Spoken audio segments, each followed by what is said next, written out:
नमस्कार दोस्तों, आप सभी को मेरे YouTube चैनल ग्लोबलपुर में आपका स्वागत करता हूँ। इस वीडियो में क्लास 10th चैप्टर 7 का यानी मैथ का चैप्टर 7 एक्सरसाइज 7.2 में क्वेश्चन नंबर 6 से 10 तक के क्वेश्चन का सॉल्यूशन इसमें देखेंगे। इससे पहले वाले में 5 तक का सॉल्यूशन किए हैं, तो क्वेश्चन नंबर 6 से इसमें स्टार्ट करेंगे और देखेंगे आगे का सॉल्यूशन किस तरह से होता है। तो क्वेश्चन नंबर 6 जो है पहले पढ़ते हैं और समझते हैं क्वेश्चन क्या कह रहा है। तो क्वेश्चन 6 में है, 6 में लिखा है कि यदि बिंदु 1 2 4 y x 6 3 5 इसी क्रम में लेने पर एक समांतर चतुर्भुज के शीर्ष हों तो x और y ज्ञात कीजिए। बहुत सिंपल है, देखिए फिगर बना लिए 6 का। क्वेश्चन में कह रहे हैं कि ये बिंदु चारों जो है एक समांतर चतुर्भुज का शीर्ष है, लिखा हुआ है उसमें। तो कह रहे हैं कि इसमें जो ये x छूटा है यानी x और y जो छूटा है इसका मान पूछ रहे हैं कि x और y के स्थान पर क्या होगा। तो देखिए इसको सॉल्व करने के लिए आपको समांतर चतुर्भुज के गुण का जरूरत पड़ेगा और उसी गुण का प्रयोग करने पर ये x और y निकलेगा। अगर गुण नहीं पता है तो फिर x और y नहीं निकाल पाएंगे, बड़ा मुश्किल होगा x और y निकालने में। देखिए समांतर चतुर्भुज का जो गुण होता है वो होता है कि इसका जो विकर्ण है एक दूसरे को समद्विभाजित करता है। मतलब ये BD जो है AC को आधा आधा काटता है और AC जो है BD को आधा आधा काटता है। तो कहने का मतलब है ये बिंदु जो O, मान लीजिए दोनों विकर्ण को काट रहे हैं एक दूसरे को, तो बिंदु O जो है ये AC का हो जाएगा मिडिल पॉइंट। उसी तरह यही बिंदु जो है इसका कोऑर्डिनेट अगर थोड़ा देर के लिए माने तो मान लेते हैं, अच्छा एक्स वाई तो ये है छोड़िए, तो ई। उसी तरह बिंदु O जो है ये BD का हो जाएगा मिडिल पॉइंट, मध्य बिंदु। और मध्य बिंदु का फॉर्मूला लगाएंगे और वो हल करेंगे तो एक्स और वाई का मान निकल जाएंगे।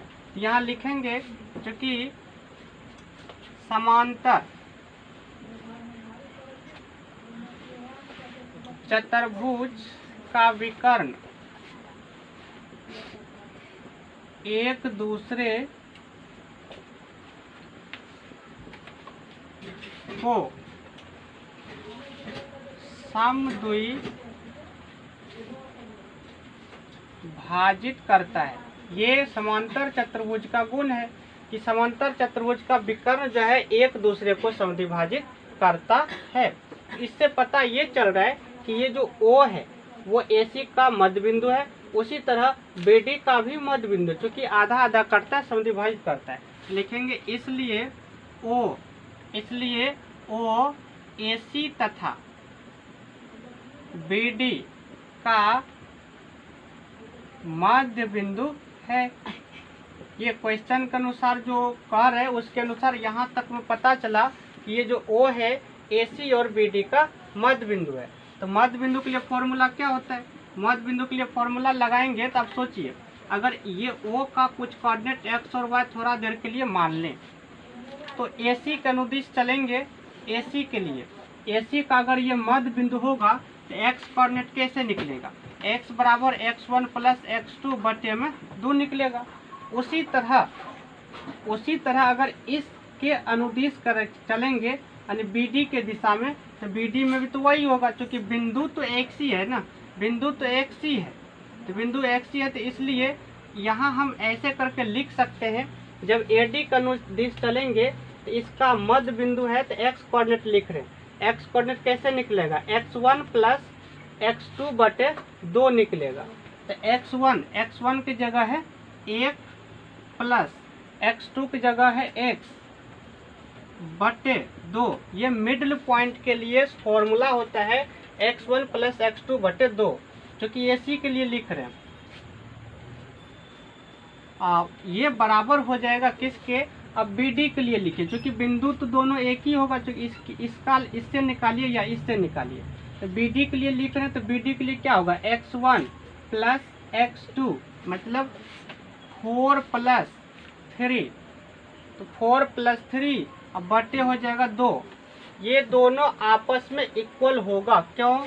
तो ये O के लिए x निर्देशांक का मान है AC के तरफ से उसी तरह BD का भी बिंदु O का x निर्देशांक दोनों के लिए बराबर होगा।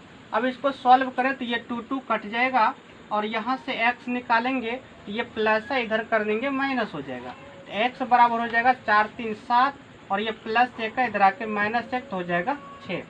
इसी प्रकार जो है पुनः आगे जब बढ़ेंगे तो y निर्देशांक यानी ये AC के लिए y निर्देशांक 2 यानी y1 प्लस y2 तो 2 प्लस 6 तो 2 प्लस 6 बटे हो जाएगा 2।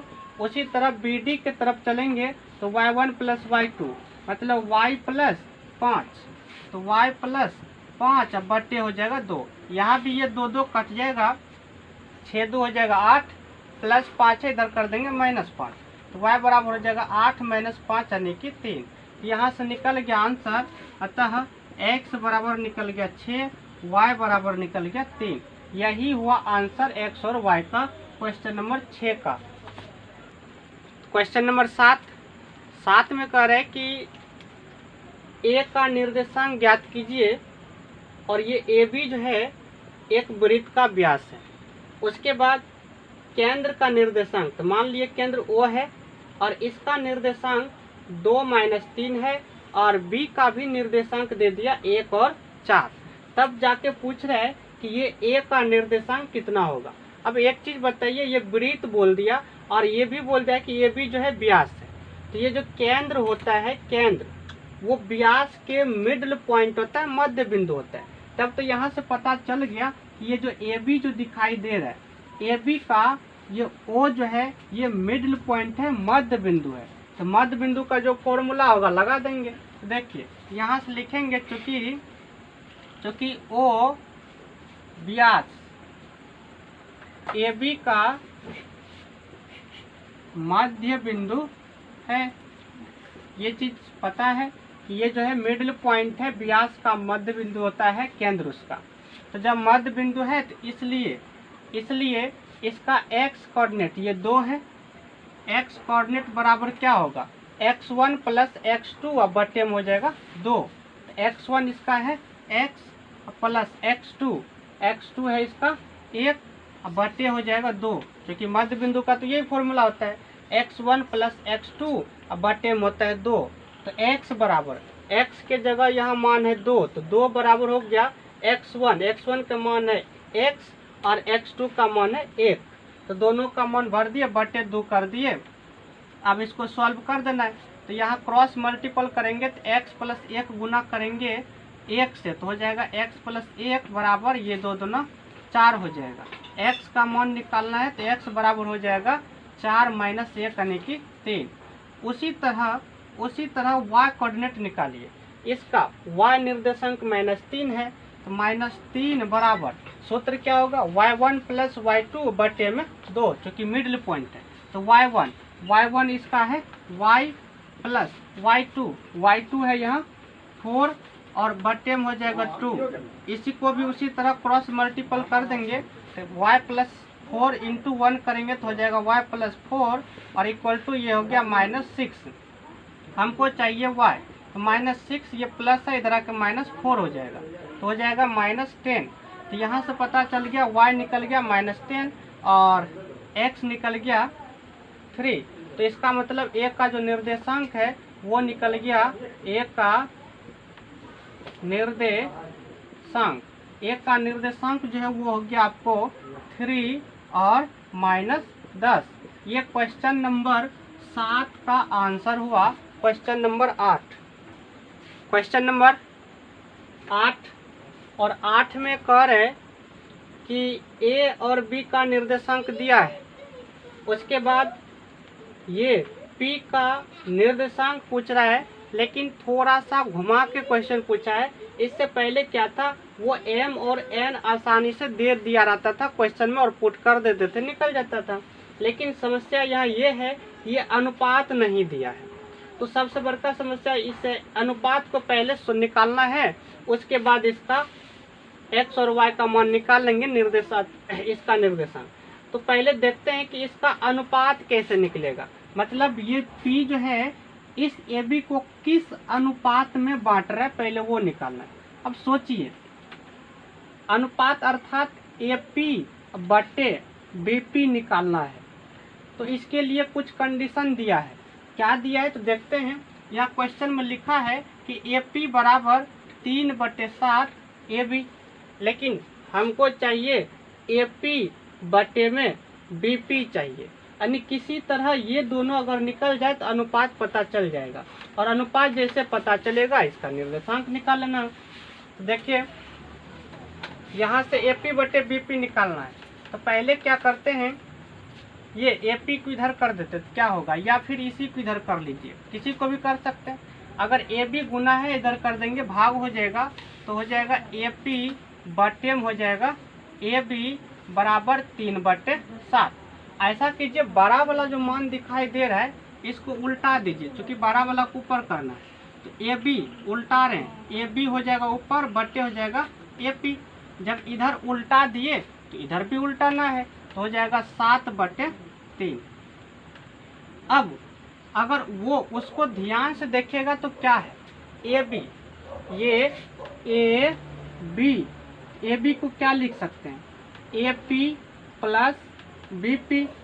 तो इस AB की जगह लिख देते हैं AP प्लस BP, अब बटे में है AP और बराबर है 7/3। यहाँ से AP से भाग दे दीजिए तो हो जाएगा AP बटे AP प्लस BP बटे AP बराबर 7/3। ये तो कट गया, कट के हो गया 1, प्लस 1 है, इसको इधर कर देंगे तो हो जाएगा BP बटे AP बराबर 7/3 और प्लस 1 माइनस 1 हो जाएगा। यहाँ से सॉल्व करें तो हो जाएगा BP बटे AP बराबर, ये देखिए 3 का है 3, 7 में से 3 घट जाएगा, 4 बटे हो जाएगा 3। तो यहाँ निकला BP बटे AP, उल्टा निकला BP बटे AP, लेकिन हमको चाहिए AP बटे BP।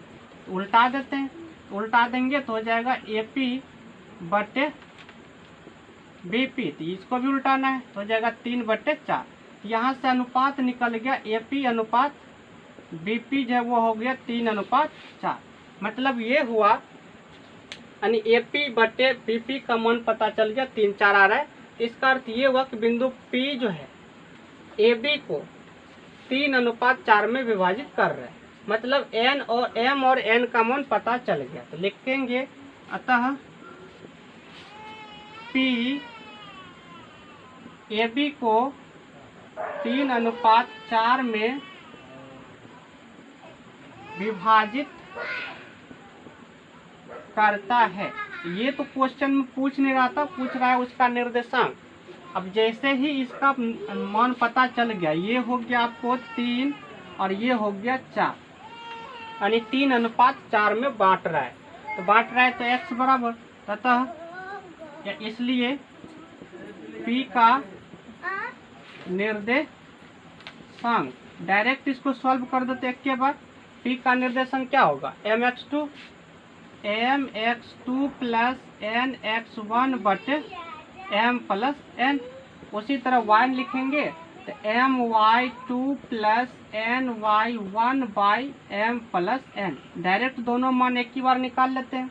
तो देखिए क्या होगा, m का मान है 3, तो 3 गुने में x2 का मान है 2 प्लस n का मान है 4 गुना x1 का मान है -2 बटे हो गया 3 प्लस 4।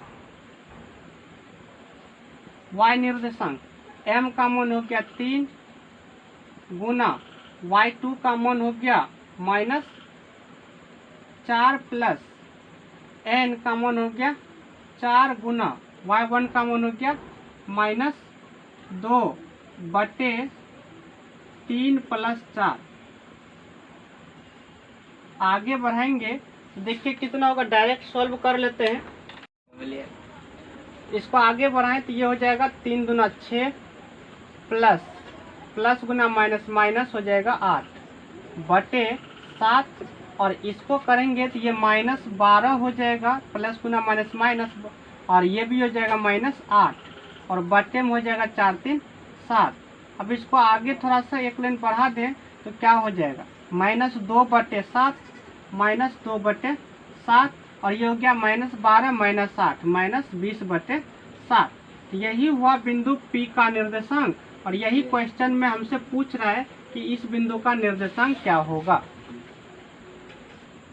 तो क्वेश्चन नंबर 9 और 9 में कह रहा है कि ये ए बी जो रेखाखंड है इसको 4 बराबर भाग में बांटने वाले बिंदु का निर्देशांक बताइए। इस तरह से याद कीजिए, पहले भी एक क्वेश्चन आया था कि 3 बराबर भाग में समत्रिभाजित करने वाले बिंदु का निर्देशांक निकाले थे। तो वहाँ बोले थे कि सबको एक एक भाग मान लीजिए, उससे भी बन जाएगा, नहीं तो वहाँ माने थे के। तो यहाँ हम क्या करेंगे, डायरेक्ट एक एक मान लेते, सुविधा के लिए जल्दी हो जाएगा सॉल्व। तो 4 बराबर भाग में, तो मान लीजिए ये P है, ये Q है और ये R है। यहाँ से देखिए ये AB 4 टुकड़ा में बट चुका है। तो क्वेश्चन में ये करे कि ये AB को 4 बराबर भाग में बांटने वाले बिंदु का निर्देशांक निकालिए। तो देखिए 4 भाग में बट गया, और अर्थात PQR का निर्देशांक निकालना है। तो चाहे तो इसको आप के मान सकते हैं क्योंकि सब बराबर है, लेकिन जल्दी बनने के लिए हम एक मान लेते हैं क्योंकि सब अनुपात बराबर होगा, इसलिए मान लेते हैं इसका जो अनुपात है वो 1:1:1:1 होगा। क्यों? तो सबको अगर के भी मान ले तो के भी मान ले इस तरह से सब, क्योंकि सब के सब बराबर है, ये कट के जो है सब एक ही हो जाएगा। के से डिवाइड कर देंगे 1:1:1:1 में ये चारों खंड जो है विभाजित होगा। चलिए यहाँ से पता कर लिए कि अनुपात कितना होगा, और क्वेश्चन में कह रहा है कि 4 बराबर भाग में बांट है। तो देखिए P का निर्देशांक क्या होगा, डायरेक्ट लिखिए, या एक लाइन बढ़ाना है तो बढ़ाते चलते हैं कि चूंकि P AB को, ध्यान से देखना, P जो है AB को, ये P AB को कितना अनुपात में बांटेगा, ये 1 भाग है, और इधर निकालेंगे तो 1 जोड़ 1 जोड़ 1 3 हो जाएगा, मतलब 1:3 में बांटेगा। या और आसान तरीका अपनाइएगा, देखिए इससे आसान भी हो जाएगा। कैसे? जब सब भाग बराबर ही है तो ये Q की बात कर लेते हैं। पहले Q की बात करेंगे तो ये AB का मिडिल पॉइंट हो जाएगा ना, क्योंकि ये सब के सब बराबर है, तो 2 टुकड़ा इधर 2 टुकड़ा इधर करेंगे तो ये मिडिल पॉइंट आएगा। और मध्य बिंदु का तो निर्देशांक तुरंत निकल जाता है, x1 + x2/2, उसी तरह y1 + y2/2। तो ये सबसे आसान तरीका रहेगा, तो इसलिए वो इसी का प्रयोग कर लेते हैं। यहाँ लिखेंगे जो कि Q AB का मध्य बिंदु है। अब मध्य बिंदु है तो इसलिए Q का निर्देशांक, अब याद कीजिए Q का निर्देशांक कैसे निकालेंगे, x1 + x2 मतलब -2 + 2 -2 + 2 अब बटे हो जाएगा 2, यानी x1 + x2/2। उसी तरह y1 + y2 2 + 8, 2 + 8 बटे हो जाएगा 2। तो इसको आगे बढ़ाएं तो हो जाएगा, ये 0 हो गया, और 0 बटे कुछ भी रहेगा 0, और ये हो गया 8 2 10, 10/2 करेंगे 5 हो जाएगा। एक आंसर ये हो गया आपका Q का निर्देशांक। इसी तरह आगे बढ़ेंगे।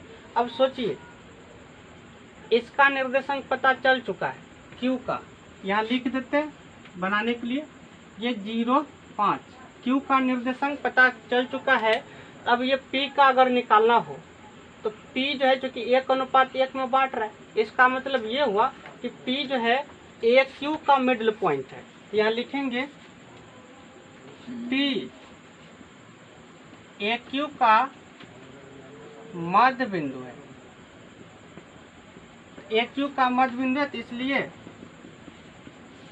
P का निर्देशांक, देखिए P का निर्देशांक कैसे निकलेगा, फिर वही बात, x1 + x2, क्योंकि ये दोनों का मध्य बिंदु है, तो -2 + 0 अब बटे में हो जाएगा 2, तो -2 + 0 बटे हो जाएगा 2। y निकालना है तो y1 + y2, तो 2 + 5, तो 2 + 5 बटे में हो जाएगा 2। आगे बढ़ाते हैं तो हो जाएगा -2/2, -2/2 कट के -1, ये हो गया -1, और ये हो गया 5 2 7/2। एक आंसर ये हो जाएगा बिंदु P। बच गया यहाँ R के बारे में उसी तरह सोचिए, 1:1 आ रहा है, इसका मतलब R जो है ये QB का मिडिल पॉइंट है, मध्य बिंदु है। लिखेंगे R QB या BQ, QB का मध्य बिंदु है, तो मध्य बिंदु है, तो इसलिए R का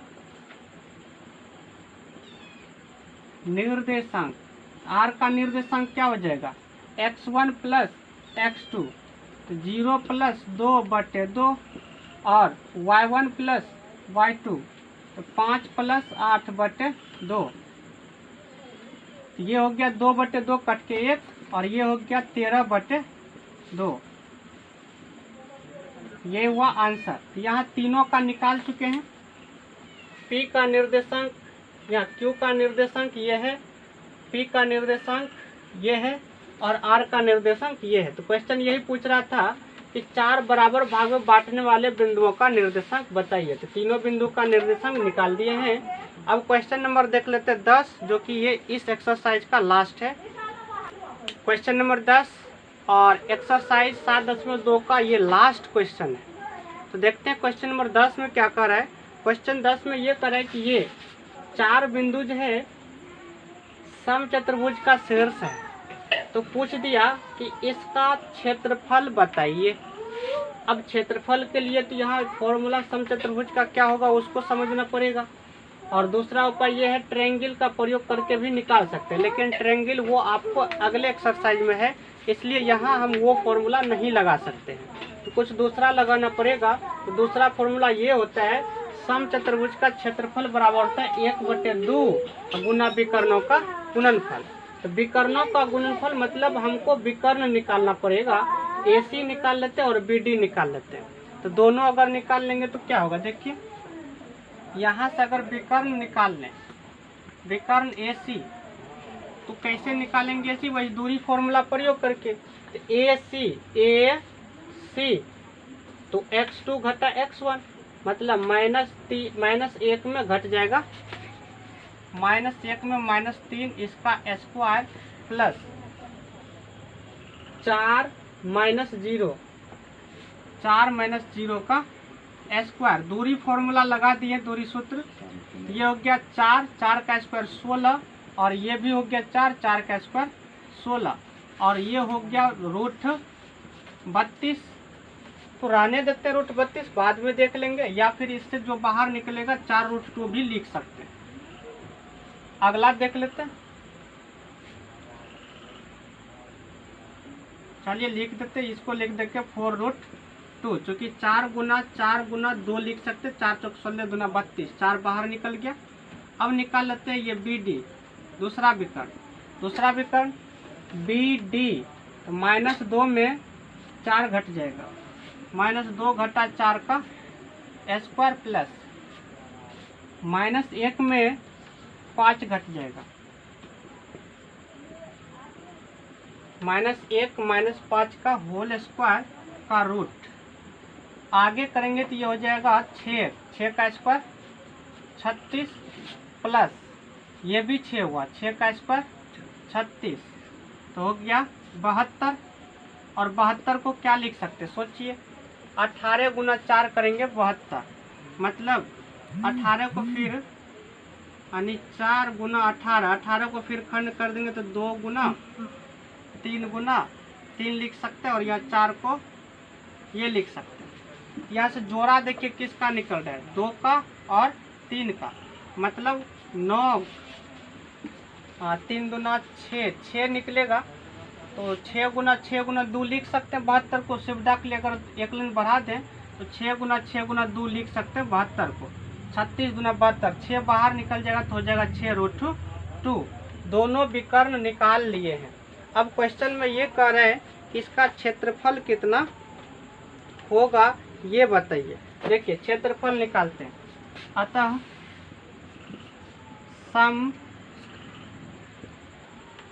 चतुर्भुज का क्षेत्रफल बराबर, फॉर्मूला होता है 1/2 गुना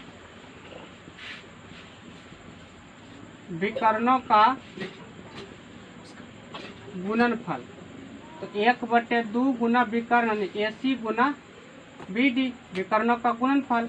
1/2 गुना AC का मान निकला 4√2, तो 4√2 गुना BD का मान निकला है 6√2।